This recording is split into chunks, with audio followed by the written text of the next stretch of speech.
Coming up in this episode, Wakefield CEO set to leave the club, Halifax Panthers new signing leaves the club, and Gary Hetherington talks about the IMG model. Oh, he's excited.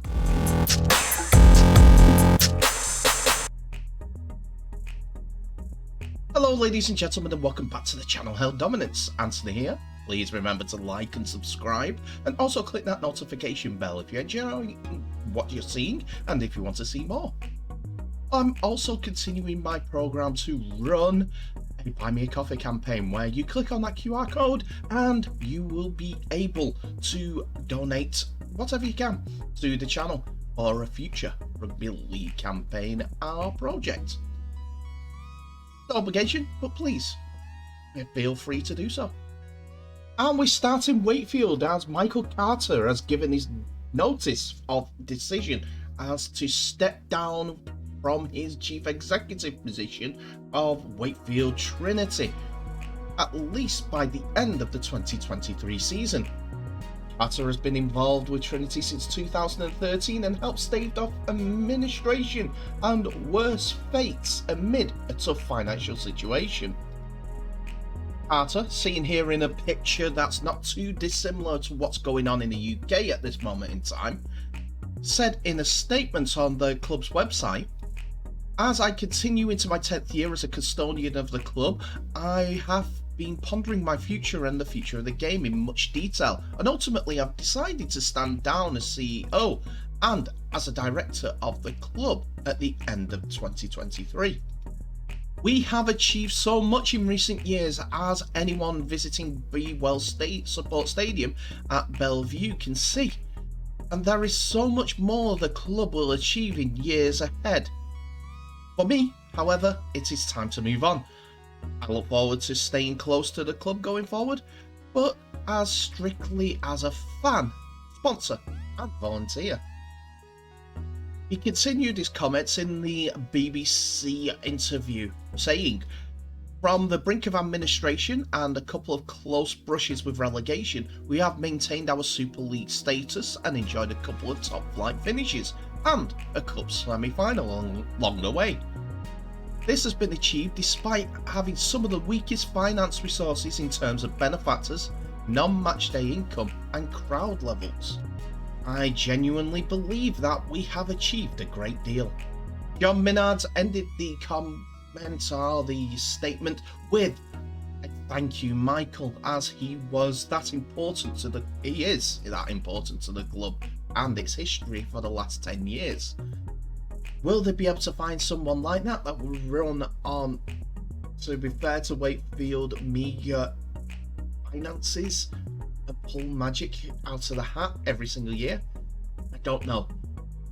They may have better weapons at the end of the year with the new stands being constructed and the corporate facilities that come with that, but at this moment in time it's going to be a tough ask to get them away from the bottom of the table. But we'll have to see. If they find a replacement before the end of the season, then I'm sure Mr. Carter will take a step back. But if he doesn't, he will continue until the end of the year. He has been involved in rugby league for the last 10 years as a fan, as a contributor, as a financier. We need them people staying in the sport. We have to do more with things like that. Good luck to whatever he does next though. After this decision was announced last Thursday, Michael Carter's resignation letter has been made available. It is one of the things that have been put towards his decision to resign, but the new IMG criteria has been cited as the most responsible reason due to the finances that they need going forward to be in rugby league. According to Serious About Rugby League, he put in his resignation letter about the $2 million that he put into the club during his period as the CEO is not enough. Well, he actually put it in the last 12 months. He made it clear that IMG informed part of his thinking, and it wasn't enough just to put in $2 million into the club. As we move into a new era for rugby league with the recent announcement IMG proposals, it's clear that our club will have to change to survive at the Super League level. Although the new facilities we are building gives us opportunities, we still face massive challenges to exploit the facilities on non-match days and attract significantly higher crowds to our games. Those clubs with the best chance of achieving Super League success remain those with a wealthy benefactor. I have never claimed to be a wealthy benefactor, despite supporting the club to the tune of an excess of £12 million over the last 12 years. And I firmly believe that Wakefield needs someone else to lead the club forward from this point to take it to the next level. I know that a couple of clubs now have come out and seemingly balked at the proposals by IMG, but something needs to be done. We don't want players at the age of 34 leaving the sport with, I don't know, scar tissue all over their knees and having to work a second job, a new career totally. They go into building work and they need the knees and a knee replacement 10 years later.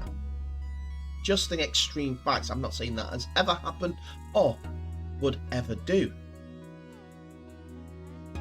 Players of the sport put their bodies on the line to be successful at it and for our entertainment. Those that go to the games, those that watch it on TV, and those that do the stuff that I do. Hopefully they can get on the same page, but understand that if changes need to go, they can't stick with the same set of principles that have made the sport aura over the last few years.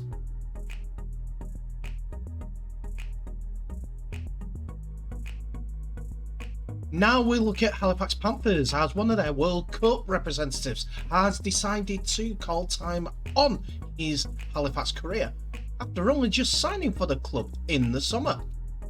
Italy international Ryan King has been released from his contract with the Championship club by mutual consent, and the 25-year-old only inked the Panthers contract in the off-season after an impressive season in the Championship with Whitehaven during 2022. He represented Italy in last year's World Cup and has been granted his release from his contract just after 2 games for the West Yorkshire club. He said, "Although I've learned a lot in my short time here, I've found my time at Halifax difficult, primarily off the field. I feel that this has affected my well-being and performance. Subsequently, I've asked for my release. Halifax display high-quality players, coaching and facilities, as well as committed fans. I would like to thank them for giving me the opportunity to work in a professional, friendly environment and wish them all the best in the future." The head coach, Simon Griggs, said, "Unfortunately, Ryan has requested a release and leaves immediately. It's not ideal for us, any of us, but ultimately, when a player asks to leave, there isn't much else to do. We have to put a lot into making Ryan as comfortable as possible with us, but for one reason or another, Ryan just hasn't settled.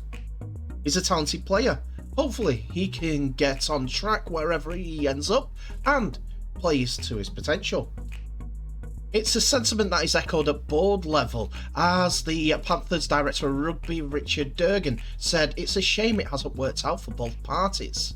Ryan has not really settled for us, and things haven't gone particularly well on a personal level. But also, from our point of view, if we got the players that don't want to be here or play for us, then there's no benefit to them keeping them here against their wishes. So, it's a mutually beneficial for both sides for him to leave. We wish him the best of luck for the future." King is from Wollongong, New South Wales, and came through the Cronulla Sharks junior pathway before making his move to Whitehaven in 2021. And by the end of the 2022 season, he played 26 games and scored 14 tries for Whitehaven. He was named in the Italy squad during the World Cup and had been playing for them since 2019, playing 5 games and scoring 1 try. He has in total played 37 games in the 3 seasons in the UK, and also 5 times for Italy, scoring 18 tries in total. Where the second row moves now, we don't know, but I'm sure he'll get fixed up soon.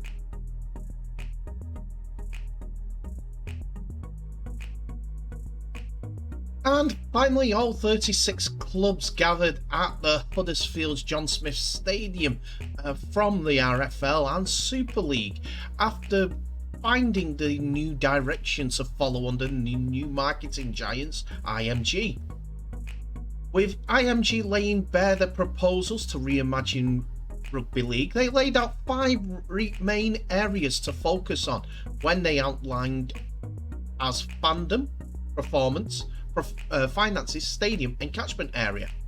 For Leeds Rhinos, her chief executive Gary Hetherington, the plans were very positive, with something needing to change in rugby league for the better.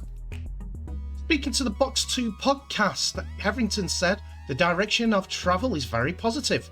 We, as a game several years ago, realised that things need to change and improvement throughout all aspects of the game to compete at the highest echelons of professional sport. An organisation like IMG could provide that element of research, and any decision that would be recommended would be well backed with the evidence, and that's something that the game has never had."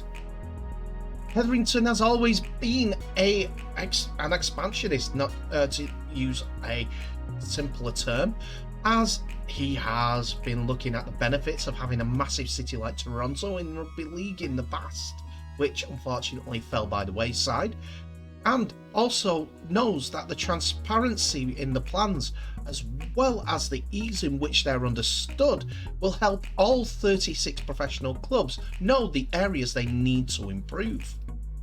We are all waiting to see what else IMG will recommend, as there will be a whole stream of it.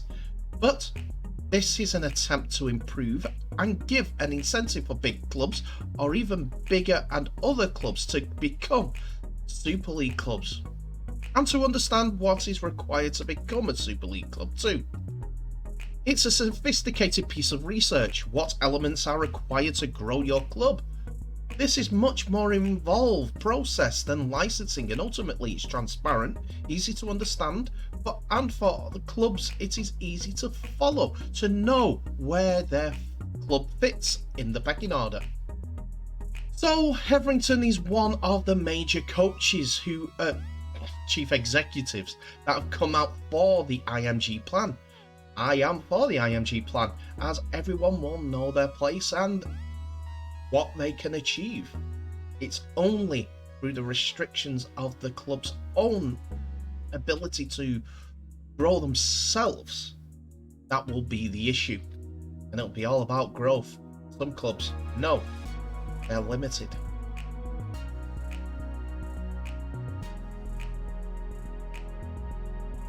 And that's it for another episode, ladies and gentlemen. Thank you so much for watching. Please remember to like, subscribe and share this video worldwide, as well as clicking on that notification bell for any updates on new videos that may be coming your way in the near future.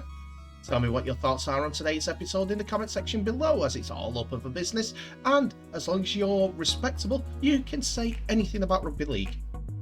There's no subject off the market, and if there's something that I haven't covered, please let me know, and I'll try to do my due diligence, my research, and come up with possibly counterpoints to your arguments. I like the Discord, as both of us, as anyone coming into this conversation, can help grow the Discord about rugby league. Anyway, thank you so much for watching. Please remember to share this video worldwide. I'll end the episode as I always do by wishing you all the very best. So please stay safe, and I'll see you in the next episode.